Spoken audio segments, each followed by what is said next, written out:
Hey everybody, I am Kate Dillon with Crate Insider. I'm Steve Hendren from Hendren Racing Engines. And this week I have a few questions for Steve here. So, and anytime you guys have questions, feel free to drop them in to the comments. This is something we're doing basically on a weekly basis now. So, Missed last week, sorry. it's all right, it happens. Had air conditioning problems at the house. Okay, air conditioning and when it's 90 degrees outside is brutal. Yep. So here's some other questions we receive. This person says, I have another question for Steve. I'm running a 602 in a hobby stock limited to 6,200 RPM. My first night out only turned 5,500. I'm running a 620 gear, fourth gear with a Muncie 4-speed 3/8-ish track.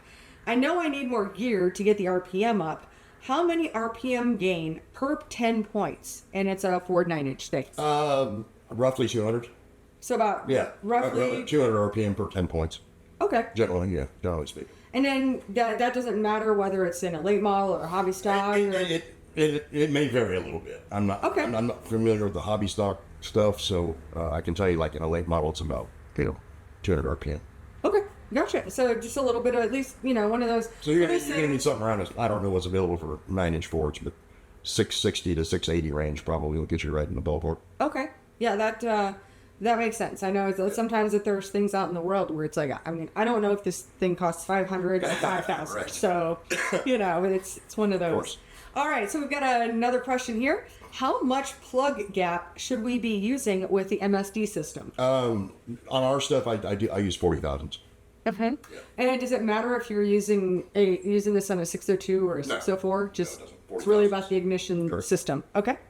Next up, if I'm running methanol, would I need a waterline kit? I always recommend them, even if you are running methanol.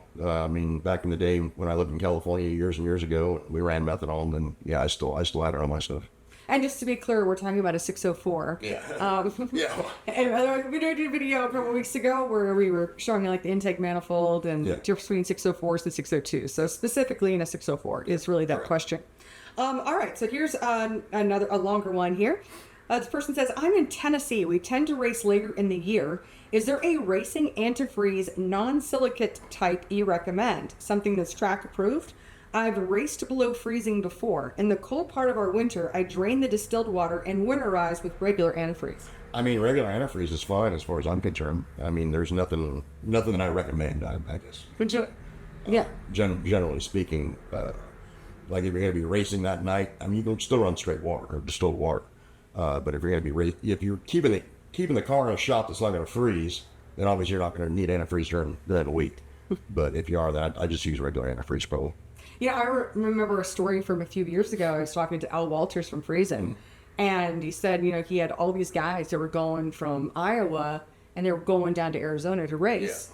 Yeah. And they, they'd come from their shops, and they come over the mountain passes, and it's really cold. Oh, yeah.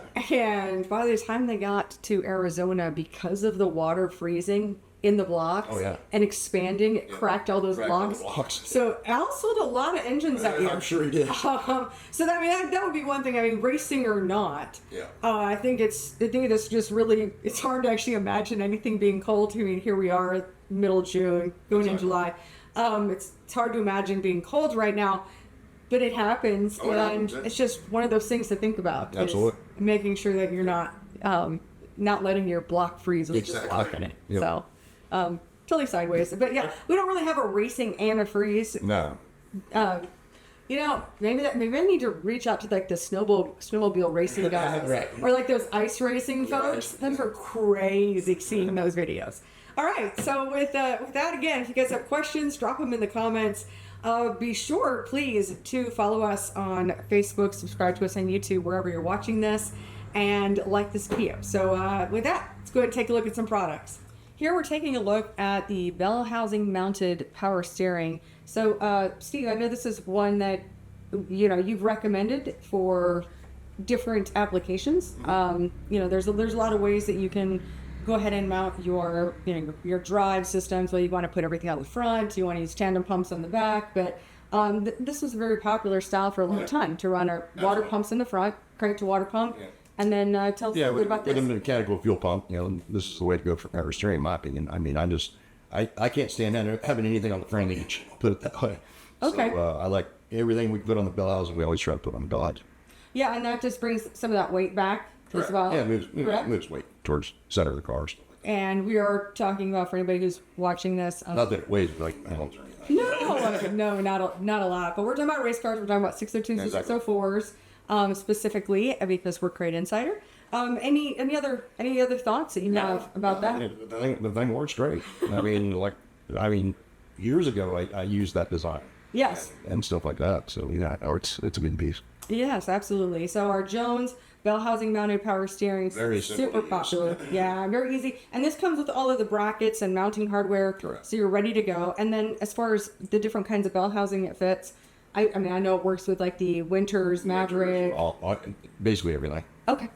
Good. You know, that's designed to take a rear mount pump. Well, exactly. You're not going to put it on your steel bell housing, for instance. No, I need to make sure you've got the HDD flywheel. Yeah, correct. Okay, so there's a few details about running a bell housing mounted power steering kit.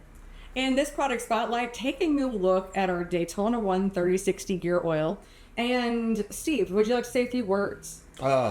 This is the most amazing gear oil I've ever used, basically, to sum it up, summarize it or whatever. But no, it's absolutely phenomenal. This is in a lot of stuff all over the world that people don't even know about. So it's very good oil. Now, what would you say about the weight? You know, if someone is like, you know... 3060, I've run 3060 since Buck came out with this. Which is now, what, like 13 years? Correct. Yes. So it's roughly somewhere in that range. Well, I mean, because that's the thing you hear. Yeah. Well, hey, I thought we were supposed to use 2050. That's not what it says in the manual. Or what was it? 98 or whatever. Whatever it was. 75, 90? 75, 90. Okay, yeah. But no, this stuff here, quick change rear ends. You can come off racetrack after hot laps, change gears, and use your bare hands.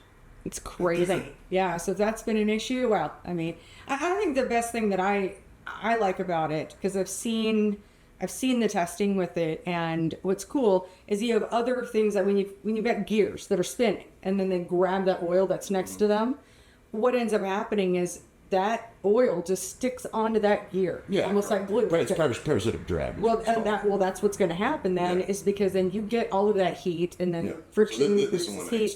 Yeah, this comes on and it takes off. Yeah. It doesn't protects. It doesn't build up. Yeah, so it really. Yeah, you can run a quick change a whole dang season and tear it apart at the end of the year and looks the same inside as when it's brand new.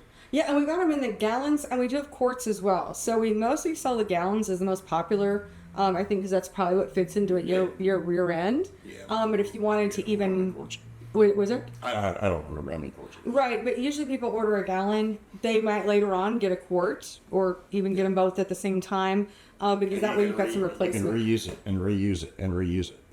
Yeah. Drain it and throw it. Yeah, you can even see it, because you see it in that gear tray, and that the oil still, the gear oil still looks really, really clean. Right. So you're just not going to get that. So it's going to protect and also add to your performance. All right, so 3060 gear oil, of course, available on CrateInsider.com. There's a couple of products we want to take a look at in this spotlight, and one of them is our Moroso Ultra 40 spark plug wires. Now, Steve, I know that these spark plug wires have been one of your favorites for a really long time. Yeah, I've used them forever. It's like if you order an engine package from me, complete engine package, this is what it comes with. They're just proven time and time again to me to be one of the best spark plug wires out there. And, and so long as guys aren't buying into this hype about spark plug wires make all this power, because there were certain companies out there for a while that were trying to push spark plug wires that make 20 horsepower. And I can tell you for a fact that that's BS. Yeah. Well, and that's one of the things it's always been a goal here at Crate Insider is to really myth bust those. A lot of that. We want to do myth busting, but we're also not. I don't do drama. Yeah, so. I'm not going to bash anybody. That's why I'm not naming names. But all right. So rather than just being like, hey, there's a company out there that has a bad product. No, we're just going to tell you what the good thing is. Yep, exactly. I think it's cool that these actually, these are under header style. Yes, correct. All of them are marked with the little number on there. Cylinder number. Mm-hmm. Yes, and this does come with a coil wire. Yes, comes with coil wire. It's not a set. The coil wire's got one end done. You'd have to connect the other. You'd have to assemble the other end. Okay, so depending on what you're connecting it to. Depending on what you're connecting to coil wise. Great. Now, I also wanted to talk a little bit about a product I've not actually talked about on video before, and we have these little wire connectors right here. And what these are is separators. Separators, excuse me. And these little clippy things here, I don't have. Clippy things. All right. Okay, I'm a girl. So even though that these wires are technically an 8.5 millimeter wire, because they have a sleeve on them, Shielding, yeah. yes, then despite the fact that they're that, I have 10 millimeter of this little plastic piece right here, and that's just going to just slide on there just like that. And this way you could then put the next wire on here. Well, I'm trying to use the example of the fact that Just one wire. yeah, I mean, well, obviously you would do this with the second wire, but this way you can line them all up however you would like to just have them in an organized fashion. Yeah, it's a lot cleaner than the old zip tie method. Yeah, there's always lots of options, and then we do sell this in like a little kit right here, and this includes I guess it's 8 of them. So we've got an 8-pack of these guys. Totally separate product from our spark plug wires, but just wanted to give that little bit of a highlight and kind of show how they get used. And I think that's one of the ways that you've organized wires in the past too. In the past, yeah. Yeah. So a couple of great products. You can of course find both of them at CrateInsider.com. Here we're taking a look at our 5W40 oil change kit this is our Daytona 1 oil mixed with our Wix oil filter. And Steve, I know that out of all of the oils, that this one happens to be your favorite as an engine builder. Correct. So tell us a little bit about that. It's just I keep hating to say this word. It's just phenomenal stuff. I mean, I've used it since he came out with once again, and I've done the dyno testing for him on this, comparing oils back to back, and like looking for power numbers, stuff like that. And this is number one out of my top 2 favorites. Yeah. Now you've also, I'm sure, seen engines come back for freshening. Absolutely. After and you've seen that guys that use this. Yeah. I mean, the stuff always comes back spotless. Just in case, unless you have like an oil pump failure or some crazy phenomenon where like an anomaly happens. Right. With lesser oils, what are some of the other things that you would normally see in an engine? Well, bearing wear.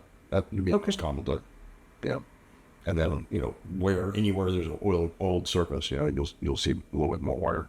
But for the most part, like full synthetic oils, they're going to protect the engine fine, regardless of brand. Mm-hmm. But when you're looking for like something that adds, when you're go-kart racing, running 604, 602s, and all that stuff, then you're looking for every little bit you can, and this just helps it. And it's designed to keep the lifters pumped up at higher oil temperatures, stuff like that. Yeah, which is what's really, really important, is that it's really designed for those higher engine temperatures so that it doesn't break down. Correct. So just like, I'm trying to think of something that, most guys would know, because I mean, it's like... And you can run this like 6, 7, 8 nights, depending on if you're racing weekly or not. Gotcha. Yeah, and then we sell it as a kit. These are your 7 quarts, that's what you need, and of course we sell them by the quart, by the case, however you'd like it, but this way it just... Every engine that leaves my shop has its brake oil in it too. So. Oh, good deal. Great. So that's our spotlight on our Daytona 1 5W40 purpose-tuned racing oil. And you can check it out on our website at CrateInsider.com. So there we have it. We hope you stay cool this week and hopefully dry as well, so that all of us can race on the weekend. And again, if you have any questions, drop them into the comments. Thanks so much for watching. Appreciate each and every one of you, and look forward to seeing you next week.